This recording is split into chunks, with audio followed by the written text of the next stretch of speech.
Hello guys! Isa mapagpalang hapon po ulit sa ating lahat. Kayo po ay nasa munting hardy ni Sir Mio Vlogs.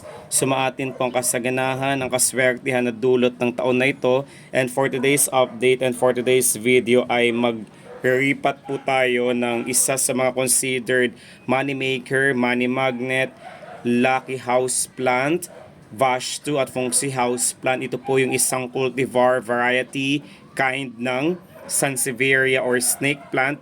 Ang inyong nakikita po is napaparami po or you can easily propagate this by means of stem cutting. Ito po yung tinatawag na Sansevieria fernwood mikado. At mag-ingat lamang po tayo guys dahil po napakatalas or ang pinakadulo niya ay matalim. So ingat po tayo dahil maaari po tayong matusok ng halaman na ito.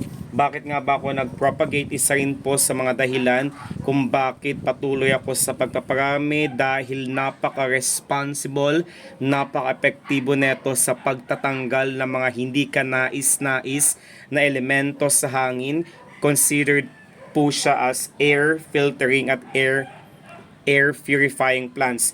Kumbaga hindi po kayo magsisi kapag meron po kayong ganitong halaman kahit saang lugar, basta wag na wag niyo po siyang ilalagay doon sa kanlurang bahagi dahil ang tumbukan ng maalwan, masagan at napakaswerteng direction po ay sa northeast portion or hilagang silangang lokasyon ng ating bahay dahil po doon po sumisikat at sumisinag ang araw. Bakit po hindi sa kanluran? Dahil doon po lumulubog ang araw at yun po ang sumisimbolo ng hindi magandang kapalaran dahil ang paglubog ng araw po ay hindi maganda para sa katuparan ng ating mga pangarap. Isa rin po sa mga nagustuhan ko sa Fernwood Mikado na ito ay madali siyang alagaan, paramihin, napaka efficient sa pagtatanggal ng mga harmful chemical toxins na present sa hangin kagaya ng formaldehyde, benzene, trichloroethylene, toluene at ang mga methane gases, take note, ay kanyang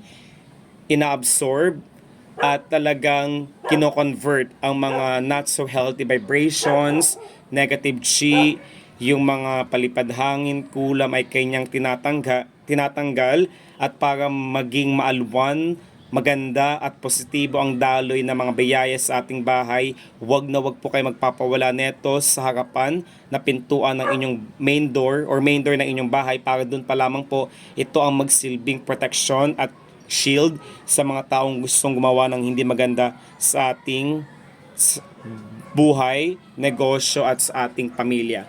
At nakakatuwa din po dahil napakarami niyang supling or anak ang naibigay ng halaman na ito. So, nasira na po ang kanyang paso. And ilayin po natin. Ayan, nahihila po siya. Then, ito guys, I'm planning to propagate also. So, marami na po siya. Itong part na to is yung isang tangkay lamang po. But, after waiting for about 3 months, ito na po ang kanyang kinalabasan. So, ikakat natin siya. So, mag-propagate din po tayo. Not only repotting, but propagating this plant to a different planter para po maging masaya po siya dahil po naparami po natin siya.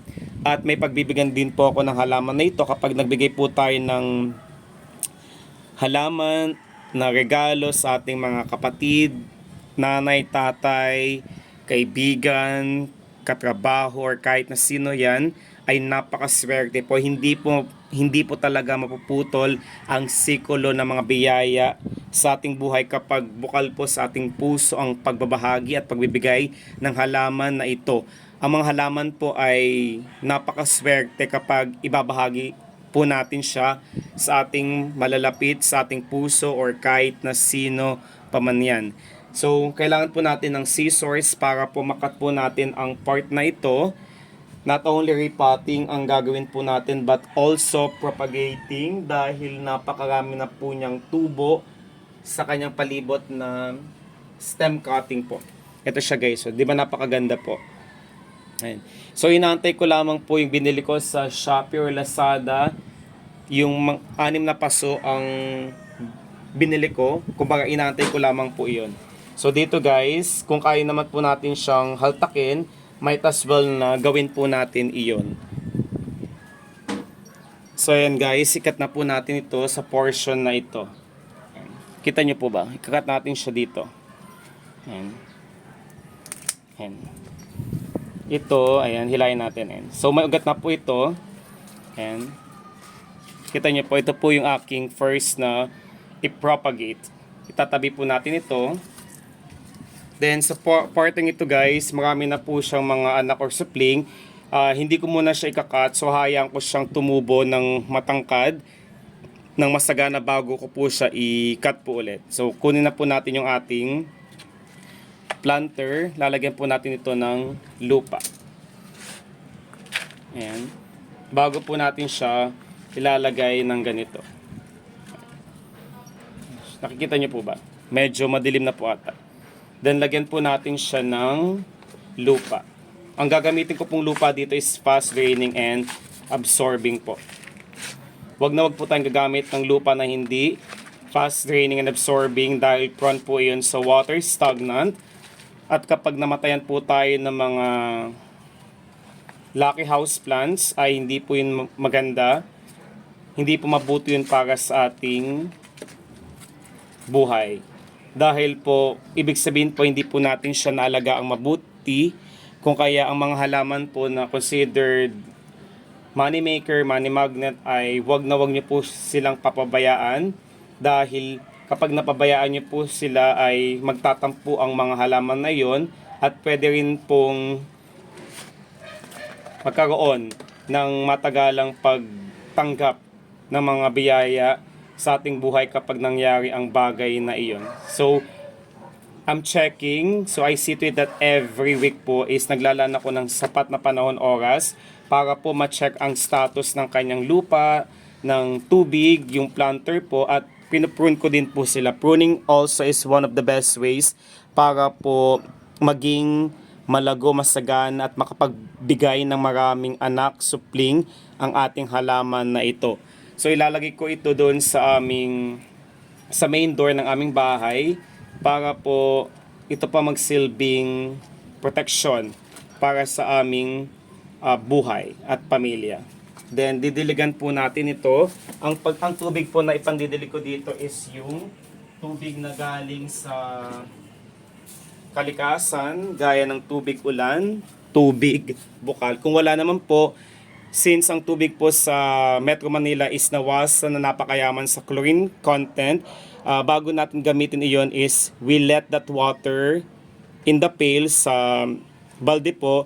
We have to wait 24 to 48 hours bago po natin pandilig yun dahil hindi po maganda ang tubig na mayroong chlorine dahil hindi po nakakabuti, nakakasira po ang tubig na iyon sa metabolism ng mabilisang paglago ng ating mga halaman at may possible cause, isa rin po sa mga possible na dahilan or cause para po kumbaga magkaroon siya ng slow growing system ang ating mga halaman. So we don't want that to happen. So might as well na i-check po natin ang water na gagamitin po natin. Then diligan po natin siya. So ang ginamit ko na lupa dito is fast absorbing. Then fast draining kapag ang mga tubig po na ating pinandilig is madali pong bumaba doon sa pinakailalim ng ating planter. Tignan po natin siya guys. Kung talagang fast absorbing at draining po siya. Antayin lang po natin ng kaunti. Dagdagan pa po natin. So bababa na yung tubig niya sa ilalim. Antayin natin. Ayun. So sa ilalim guys is tunay na nag-drain na po siya. Ayan. So napakaganda po 'di ba guys? Short update lamang po ito. Ingat po tayong lahat. Ilagay po natin siya sa isang lokasyon na merong filtered sunlight.